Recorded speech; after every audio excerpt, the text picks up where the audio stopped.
Pathanamthitta പെരുന്നാട്ടിലെ CITU പ്രവർത്തകൻ ജിതിന്റെ കൊലപാതകത്തിലേക്ക് നയിച്ചത് പാർട്ടിക്കുള്ളിലെ വിഭാഗീയതയും തമ്മിൽ തല്ലുമാണെന്ന് BJP. ഇത് മറച്ചുവെക്കാനാണ് CPM BJPയെ പഴിചാരുന്നതെന്നും ജില്ലാ അധ്യക്ഷൻ VS സൂരജ് പറഞ്ഞു. സംഭവം രാഷ്ട്രീയ കൊലപാതകമാക്കി മാറ്റാൻ പോലീസിനെ CPM ഭീഷണിപ്പെടുത്തുകയാണെന്നും VS സൂരജ് ആരോപിച്ചു. കൊലക്കേസിൽ ഉൾപ്പെട്ട 8 പ്രതികളിൽ 3 പേർക്കും CPM ബന്ധം വ്യക്തമായി. ഒന്നാം പ്രതി നിഖിലേഷ് CITU പ്രവർത്തകൻ. ഇയാളുടെ അമ്മയും ഇത് സ്ഥിരീകരിച്ചു. 4ാം പ്രതി സുമിത്തും 7ാം പ്രതി മിഥുനും DYFIയുടെ സജീവ പ്രവർത്തകരെന്നും തെളിവുകൾ പുറത്തുവന്നു. എന്നിട്ടും സംഭവം BJPയുടെ മേൽ കെട്ടിവെച്ച് വ്യാജ പ്രചാരണം തുടരുകയാണ് CPM നേതൃത്വം. 1ാം പ്രതി നിഖിലേഷിന്റെ അമ്മ ഇയാൾ CITU പ്രവർത്തകനാണ് എന്ന് എന്തുകൊണ്ട് പറഞ്ഞു എന്ന് അറിയില്ലെന്നാണ് CPM ജില്ലാ സെക്രട്ടറി രാജു എബ്രഹാം പറഞ്ഞത്.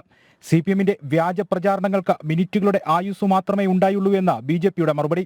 CPMലെ തമ്മിത്തല്ല് BJPക്ക് മേൽ കെട്ടിവെക്കാനാണ് ശ്രമം. രാഷ്ട്രീയ കൊലപാതകമാക്കി മാറ്റാൻ പോലീസിനെ CPM ഭീഷണിപ്പെടുത്തുകയാണെന്നും ജില്ലാ അധ്യക്ഷൻ VS സൂരജ് പറഞ്ഞു. നിരന്തരമായിട്ട് ഇതേപോലെയുള്ള അവിടെ നിരന്തരമായിട്ടുള്ള കുഴപ്പങ്ങൾ CPMനകത്തുണ്ട്. അവർ തമ്മിലടിക്കുന്ന കാഴ്ചയാണ് പലപ്പോഴും ഇവിടെ കാണാനായിട്ട് സാധിക്കുന്നത്. ഇന്നലെ രാവിലെ മുതൽ കള്ളപ്രചരണം നടത്തി വൈകുന്നേരം ആയപ്പോഴത്തേക്ക് നിഖിലേഷിൻ്റെ അമ്മ തന്നെ വെളിപ്പെടുത്തിയതോടുകൂടി ഇപ്പം രാജു എബ്രഹാമിൻ്റെ ഉത്തരം മുട്ടിപ്പോയി. രാജു എബ്രഹാം അറിയത്തില്ലെന്ന രീതിയിലാണ് ഇപ്പം പറയുന്നത്. അപ്പോൾ ഇതാണ് ഇവിടെ സംഭവിച്ചുകൊണ്ടിരിക്കുന്നത്. ഈ കള്ളപ്രചരണം നടത്തിക്കൊണ്ടിരിക്കുകയാണ്. ഇതിൻ്റെ പിന്നിൽ CPM തന്നെയാണ്. ഈ കൊലപാതകത്തിന് പിന്നിൽ CPM തന്നെയാണ്. ഇത് എന്തിനു വേണ്ടി കൊല നടത്തി എന്നുള്ള കാര്യം കൂടി അന്വേഷിക്കേണ്ടതായിട്ടുണ്ട്. സംഭവത്തിന്റെ സത്യാവസ്ഥ ജനങ്ങൾക്ക് ബോധ്യപ്പെടുന്നുണ്ട്.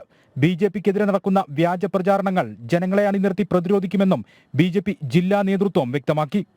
ജനം, പത്തനംതിട്ട.